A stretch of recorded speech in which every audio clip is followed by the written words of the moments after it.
Good evening. Daniel put together a wonderful little presentation for all of you the other day.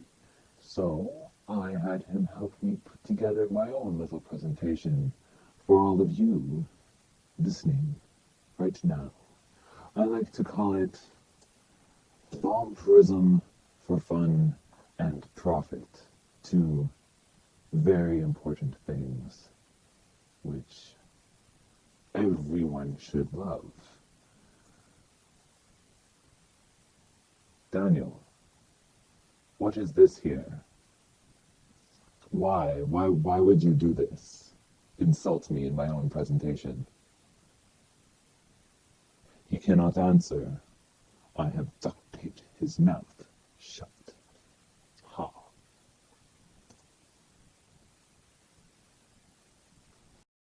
We will, of course, start with an overview. No, Daniel, I did not copy this from you. Do not give me that look.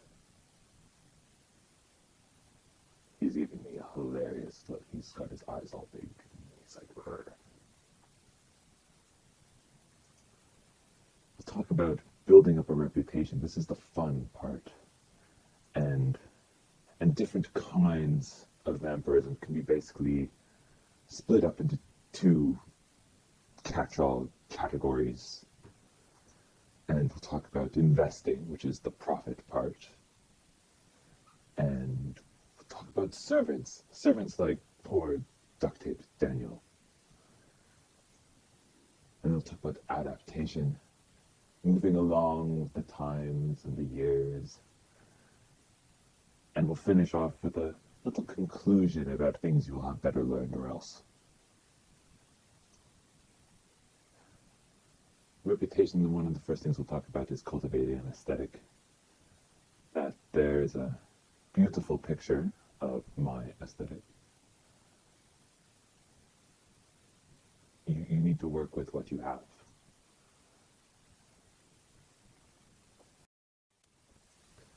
So, reputation. This is the fun part. As I said, you need to build up your image.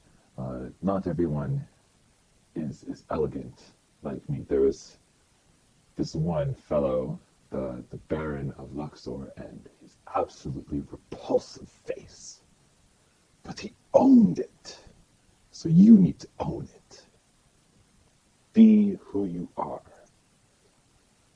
The second point is rumors. Uh, it's always good to have your reputation precede you. It can make things easier for you. It can also make things more difficult for you, but I don't want to talk about it. Of course, building up a reputation on aesthetic and rumors is one thing, but you also need to have some facts in there. If you build up on a whole lot of nothing, eventually you'll come along someone that'll be like, "You're really a whole lot of nothing." And then, well, that's how a lot of vampires die, actually.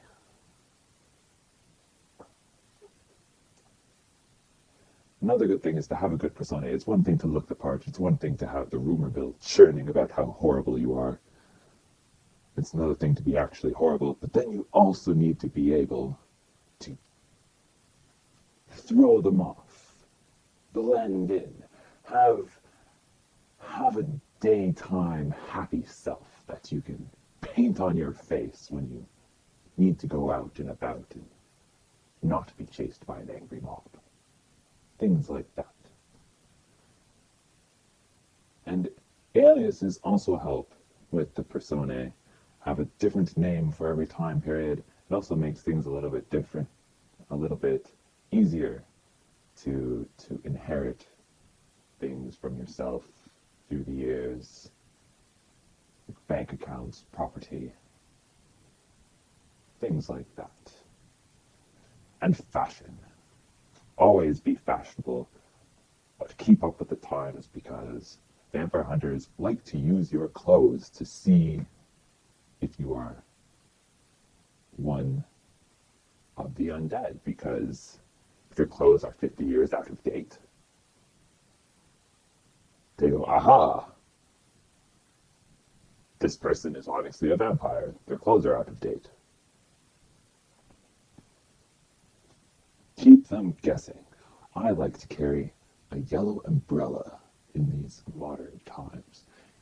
Keeps the sun out of my eyes and off my hair, and it's rather stylish, don't you think? Gives a little splash of color.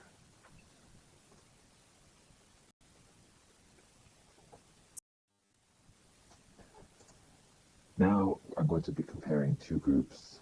There's the born, and then there are the turned. These are the two different main categories of vampires. There's, of course, many different subcategories within them, but I don't want to get into that, otherwise we'd be talking for hours. Yes, yes. Daniel, the tape is bothering you. One moment.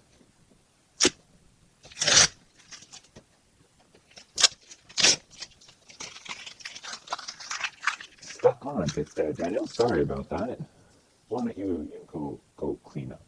He's going to go clean up. So the born are, of course, as their name would suggest, born. They like to think themselves as the living vampires.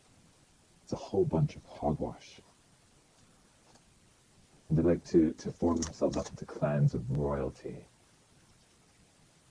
Call themselves kings and queens and princesses of the night, and it's very, very classic. And they're very insular. They like to stay in their little kingdoms and queendoms and princedoms and whatever you call them. They don't get out much. They don't keep up with the times. They are very annoying. They're always, oh, I'm a born vampire. I'm a pureblood princess. I'm so much better than you because I'm from a long line of shut up. I'm older than your long line of whatever house of darkness. I probably ate your uncle. It's that holier than thou attitude. I cannot stand it. And then we have the turned, like me, who are not born. We are made, so it's a bit more selective. Yeah, we get to pick and choose who are going to be among us. Of course, there's many varieties. There's the Stoker variety, which is like the sort of vampire that you'd find in that wonderful man's famous novel. And there's these strange, sparkling ones that like to live in Italy and America nowadays, and they're a bit funny in the head sometimes. And then you have the funny demonic ones that like congregating around wells of dark energy. There used to be one in California, but now they've all gone to Cleveland. Cleveland. We like to live returned. We like to develop coven structures instead of this royalty nonsense where the oldest is in charge and then everyone else kind of falls in the little pyramid tree of who listens to who. Of course, many of the turns are also very annoying. They just turn anyone willy-nilly and think, oh, greater numbers means superiority. But no, quality over quantity, my friend. Quality over quantity. Of course, we do have some things in common. That does look good. Daniel. Oh, thank you. One moment.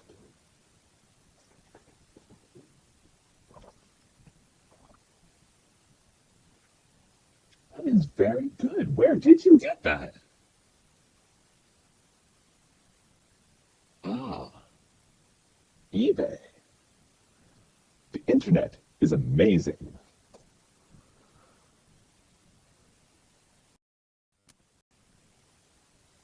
Now I bring us to investing. This is the profit part of vampirism for fun and profit. Money is a wonderful thing. You will need money to live comfortably, to afford things like air conditioning if you live in a warmer climate. Uh, you also need it to bribe human officials because you need them to be able to look the other way for things like paperwork and identity related things.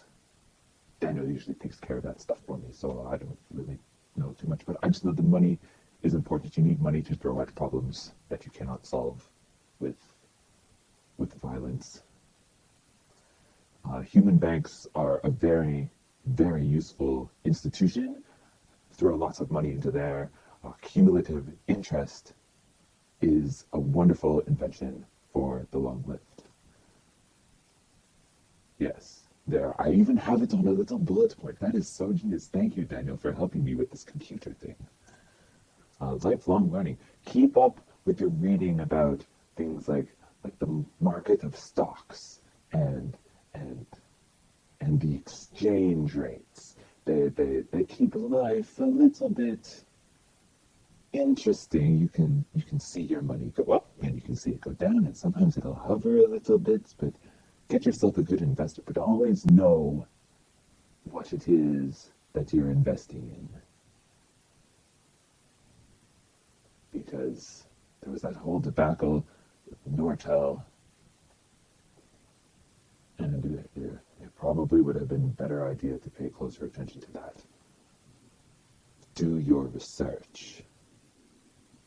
Yeah, I even have a figure for it. Do your research. That is a picture of me doing research and looking rather elegant at the same time, I must say.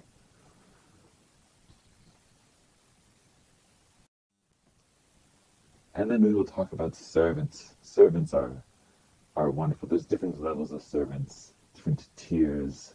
There's childer and fledgling. These would be like vampires that you would create yourself, and then they would do your bidding because you created them and they feel gratitude towards you.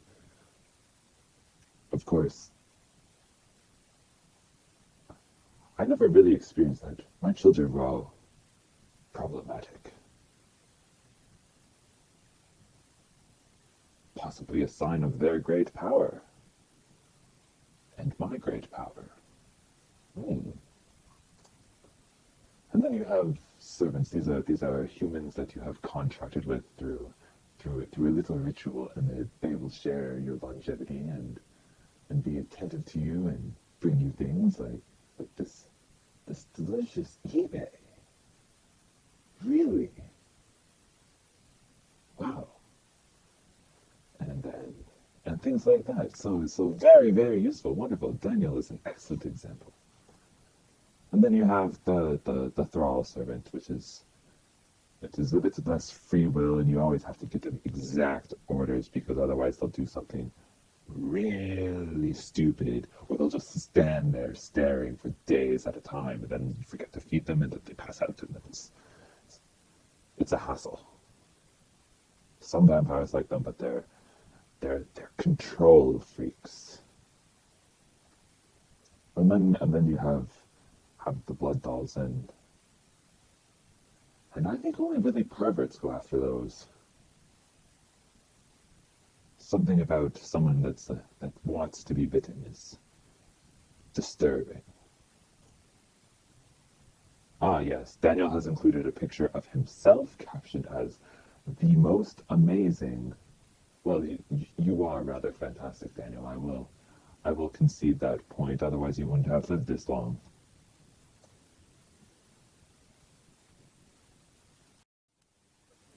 And it brings us to our last point: adaptation. Sunglasses are a wonderful modern invention, and everyone should wear them. They keep the light from hurting your eyes. It's beautiful. And sunblock, sunscreen is wonderful. I can go outside without immediately catching fire. It's fantastic. I saw my first sunrise after a long time in 1931, I think. I was finally brave enough to try out this sunscreen, and I stuck my arm in front of a beam of light, and I was okay. So then I went out and and watched the sun for a little bit with sunglasses on, and and and Daniel stood by with a fire extinguisher just in case. It was very pleasant. Texting gloves. Many of you would be like, you have cold, dead hands. You can't use a trackpad. But there's these amazing texting gloves, they call them. And they have these little pads on the fingertips. So you can touch the trackpad and it will work. And then you can use your stupid little iPhone. I don't know why you would use an iPhone. I use a BlackBerry. It's got the word black in it. It fits my aesthetic. Remember aesthetic? That's part of the fun part. Yes, I believe I've mentioned this already, but the internet is amazing. You can learn all sorts of things and have all sorts of books and online shopping, which brings me to digital cameras. Many of us do not have a reflection because of the silver in the backing on mirrors, and the silver was also used as a catalyst in the flash for early photography. Now, with digital cameras, there is no silver in the film development process because there's no film. It's digital. So, so you can take a picture of yourself and see yourself, and it's absolutely fantastic. Polyester and the modern fabrics of this age are absolutely astonishing. You can have stain-resistant fabric. I do not know where I would be today without stain-resistant fabric. Which brings me to laundromats. Laundromats are wonderful. Modern laundry has literally changed my life. Well, it's more changed Daniel's life because he's the one that has to do all the little chores. Laundromats are amazing. Yes. Figure six, get with the times. Oh, you stupid undead living in the past. Move forward into the future. Use the advantages of this modern technology. Do not be stagnant and insular like the stupid born vampire kingdom people.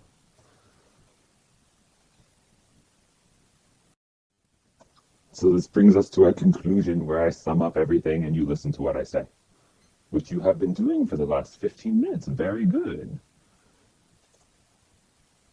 So the fun part of vampirism is cultivating a reputation and being able to be aha, and then everybody goes, ah! I'm never making that noise again. It was horrible. Avoid stagnation. Move forward with the years. Not only does it keep you a bit more safer, it's also so interesting to see how the world changes. Quality over quantity.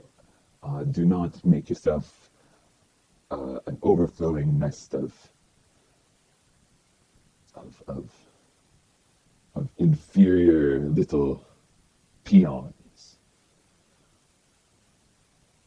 Quality. The modern world. I keep coming back to this point because it is so incredibly important. The modern world is amazing. Take advantage of it. Send yourself overseas using UPS.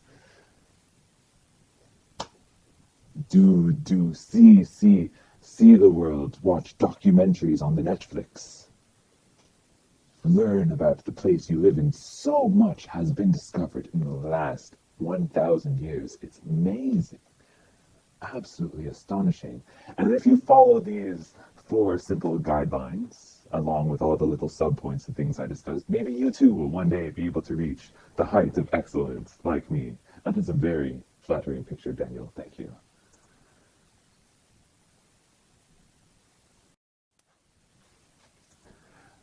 And that's the end. Now get out. Thank you for that little tidbit, Daniel, but I think they get the point. Out. Now.